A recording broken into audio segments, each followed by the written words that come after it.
হাদিসের মধ্যে আসছে, যদি কোনো ব্যক্তি তার নিজের শরীরের চামড়া দিয়ে, হাতটাকে তার এই চেহারার চামড়া দিয়ে যদি মায়ের জুতা বানিয়ে দেয়, তারপর এক ফোঁটা দুধের হক আদায় হবে না। ঠিক কিনা বলে? এই মুসলমান ইমানদার আল্লাহর গোলাম,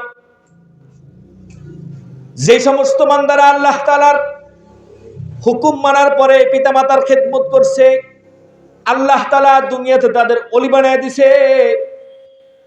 বাইজিদ বুস্তামি রহমাতুল্লাহি আলাইহি ছোট্ট মাসুম সন্তান, মায়ের কাছে পানি চাইছে।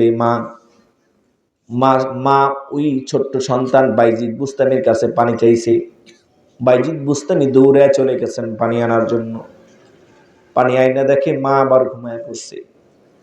বাইজিদ বুস্তামি এই গ্লাসটা হাতে নিয়ে দাঁড়ায় রয়েছে।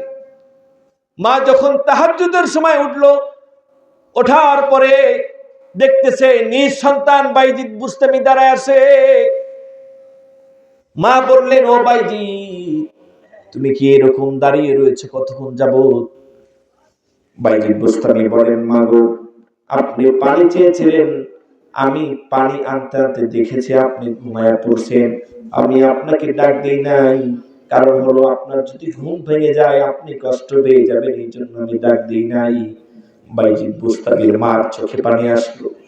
বাইজিদ বুস্তামির মা জায়নামাজের মুসল্লা বিছাইয়া আল্লাহর কুদরতি কদমে সিজদা দিয়া নামাজ আদায় করে আল্লাহর কাছে এই মুনাজাত দিয়ে দিল, মালিক, এই মাসুম সন্তান আমার প্রতি কেয়ারিং করেছে, এই মাসুম সন্তান আমাকে ভালোবেসেছে, আমার খেদমত করেছে, আমি তার প্রতি সন্তুষ্ট। আল্লাহ, তুমি এই জমানার সুলতানুল আরিফিন বানিয়ে তাকে তুমি কবুল করে নাও। বাইজিদ বুস্তামি রাহমাতুল্লাহি আলাইহির মা দোয়া করলেন, এ মুসলমান, এই বাইজিদ বুস্তামি এই দুনিয়ার ওলি হিসাবে কবুল হয়েছেন। কথা বলেন ঠিক কিনা?